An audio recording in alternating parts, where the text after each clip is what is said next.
Accessibility at theme parks has always been a divisive topic. Theme parks are inherently not very accessible places, as they're traditionally very loud, crowded places that feature lots of walking and often stairs and other inaccessible features as core parts of their design. Accordingly, for most of the history of theme parks, accessibility was not even considered when planning and designing attractions. This legacy can still be seen today in the US with rides that are grandfathered in from this era, often featuring no possible way for a person who's unable to walk to ride. While some thoughts of people with disabilities at theme parks started to appear in the late 1970s and 1980s, it wasn't until 1990 when things seriously changed. That year, the Americans with Disability Act, or ADA, was passed into law. This law, through Article 3, meant that theme parks could no longer just ignore guests with disabilities, but it also sparked a lot of questions. After the enactment of the ADA, many parks scrambled to form a system that would both be compliant with the new law and keep riders safe. There had been little thought given to riders with disabilities on attractions before, and the ADA did not provide much guidance, with the law itself not even mentioning theme parks at all upon being passed. This left a ton of room for interpretation. Some parks would start working with ride manufacturers to determine what riding criteria was needed beyond a height requirement to ensure a safe ride. This would be compiled to form what is now commonly referred to as Ride Admission Policy, or RAP, though this goes by many names. This is a list of physical requirements a rider must meet in order to safely ride an attraction. These requirements are set by a ride's manufacturer and are generally based on the design of the ride and its restraints. For example, a ride like a themed train may have a very simple ride admission policy, for example, only requiring that the rider be able to board with the use of a transfer device or secure their wheelchair. Conversely, a high-intensity roller coaster will usually have a stricter policy, for example, requiring that riders be able to hold on or brace with their hands and legs, and that riders be able to walk to enter the ride unit. As time progressed and parks around the country slowly began to implement policies like this, the legality of the practice has been called into question. Additionally, some rides were created long before the ADA and therefore had no guidance on what characteristics a rider needed in order to ride safely. In cases like this, parks would often create their own guidance, often based off their own measurements of the ride and rules from similar rides. This would also fall into the category of a legal gray area, as it could be argued that parks were creating rules based on stereotypes rather than on fact. The primary question of is it legal under the ADA to bar riders from an attraction based on a manufacturer's recommendation alone would be answered in a landmark case in 2012, Castellan v. Universal Studios. In this case, two riders with amputations were barred from riding Universal Studios Hollywood's Revenge of the Mummy attraction. This was due to the ride's manufacturer, Premier Rides, requiring that riders have at least one functioning hand and one functioning leg. The plaintiffs argued that this policy was arbitrary and discriminated against riders with disabilities. Universal argued that this guidance was provided by the ride's manufacturer, who were experts on the ride's design, and that under California law, they were required to follow all manufacturer guidelines with regards to operation and maintenance of their rides. Ultimately, the court sided with Universal, citing Section 28 CFR 36301, which states, quote, "A public accommodation may impose legitimate safety requirements that are necessary for safe operation. Safety requirements must be based on actual risks and not on mere speculation, stereotypes, or generalizations about individuals with disabilities." End quote. In the court's opinion, manufacturer recommendations are legitimate safety requirements, and this has been upheld in more recent cases. Generally speaking then, theme parks are able to place restrictions on rides while still being compliant with the ADA, provided those restrictions are based on legitimate safety concerns. Regarding rides where no manufacturer guidelines for ride admission policy exist, parks must complete extensive testing to verify that their restrictions are factual. If this is not completed, it could and has opened parks up to lawsuits on the basis that their policy is a violation of the ADA. Today, parks enforce ride admission policy in a number of ways. Rides are very complex, and so restrictions can vary wildly from ride to ride. Accordingly, most parks today have implemented some form of accessibility guide or form that places all of these ride safety guidelines into one easy-to-understand area. This may consist of a guidebook that outlines all rides at the park and their associated guidelines, or it may be a sheet that is given to a potential rider after a screening with a park associate that determines what restrictions may apply. Many parks use a combination of these systems. Riders with disabilities are then informed on any rides that they may not be able to ride well in advance.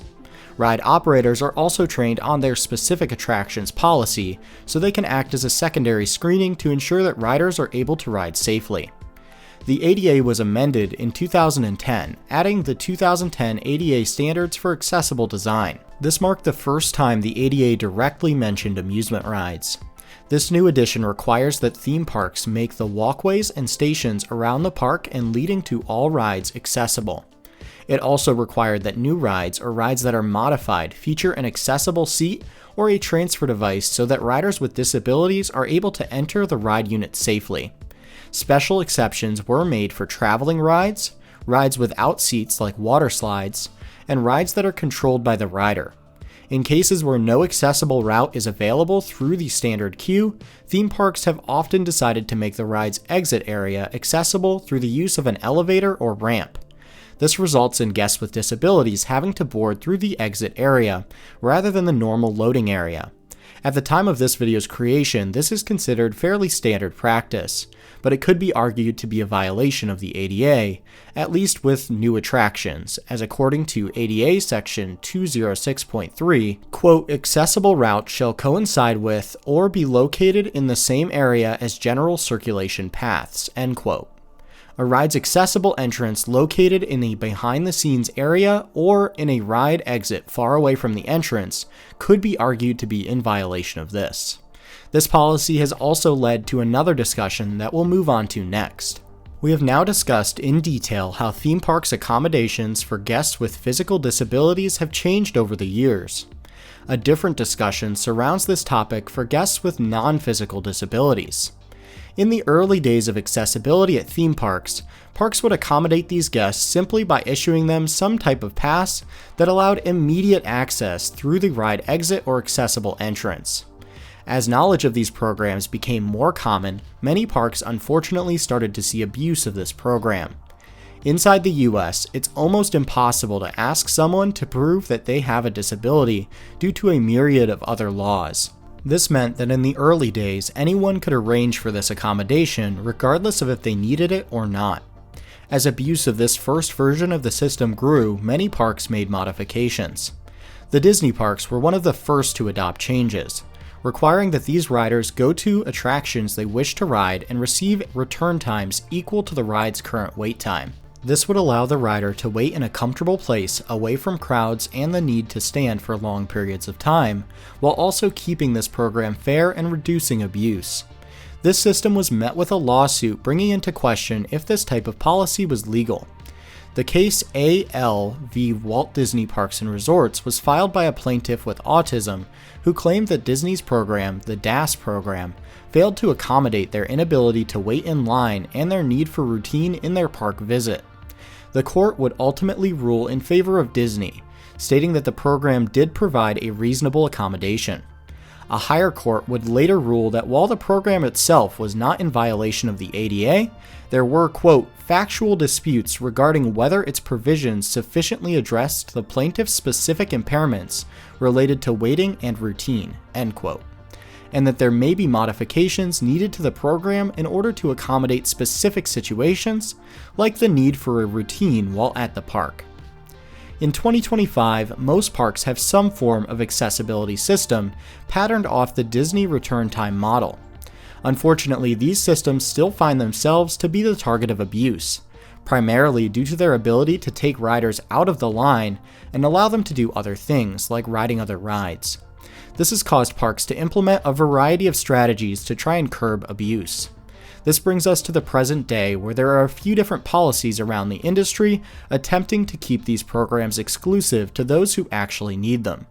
This can be a very divisive topic, but we'll strictly be reviewing what each system is and what it can accomplish. IBCCES Accessibility Card, or IAC, is a digital card delivered to guests after filling out documentation with the International Board of Credentialing and Continuing Education Standards. To get this card, guests must provide a statement from a medical provider that the guest in question does possess a disability that may impact them while visiting an attraction. The card is then shown to employees at participating parks so that they can expedite the accommodation process. IBCCES does not determine what accommodations are available or offered at participating parks. Many parks strongly recommend the use of the IBCCES program as it can help streamline the process. Both Universal and Six Flags widely use this program, though the legality of requiring it for each visit has been called into question, and thus is simply strongly recommended, at least as of this video's creation. The next system is Dynamic Pass Types. Disney's original DAS system came under fire for being too rigid. Accordingly, many amusement parks have begun to offer different pass types that feature different accommodations. These are generally issued based on a specific program in place at the issuing park, and therefore details vary from location to location. Many parks with this setup still feature a pass similar to the original DAS system, using some form of return times, as well as other passes, such as passes that allow you to leave and rejoin the line or wait separately from other members of your party outside of the line if needed. Some major operators using dynamic pass types are Six Flags and Disney. Finally, the modern DAS service in place at American Disney parks is perhaps the most comprehensive accessibility program ever implemented. The modern DAS system requires that guests interested in the program complete a video call, either in advance or on the day of their visit, with a medical professional employed by Disney. This cast member will then determine what, if any, accommodations can be made. If a guest is found to be requesting accommodations for a disability they do not have, the guest will be banned from all Disney properties. This Disney system is nearly watertight, but the scale and costs associated with it mean that other parks are unfortunately unlikely to follow. Ultimately, preventing abuse of these systems is vital to their survival.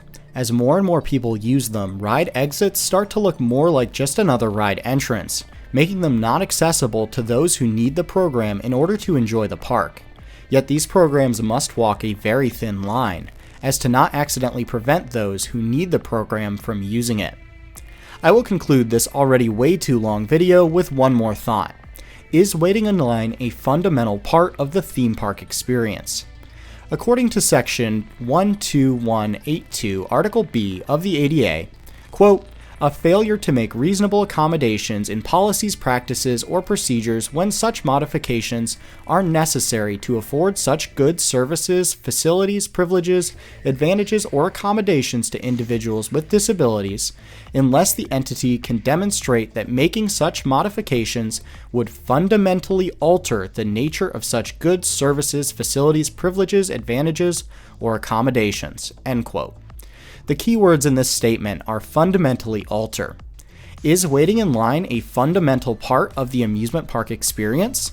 Some may argue that it is. By extension, a theme park requiring all guests to wait in line, provided there is an accessible path in that queue, may not be a violation of the ADA. Only time will tell if this ever becomes something that is challenged in a courtroom. But if a court rules that this is the case, it would completely reshape accessibility programs at theme parks. With all that being said, this is the complex story of amusement parks and accessibility. There is much more that can be covered, but that can be saved for another time. This is a topic that is very important to me personally, and I've been debating compiling all of its history and current state into a video for many, many years. However, due to how divisive discussions about these programs can be, I wanted to save it for a time when I had a good understanding. With all that being said, please let me know if there's anything I missed in this video. I would also love to hear from those in the comments that have a disability and have had to use one of these systems. What is your view on the current setup and the future of these programs? Thanks for watching, and I'll see you next time.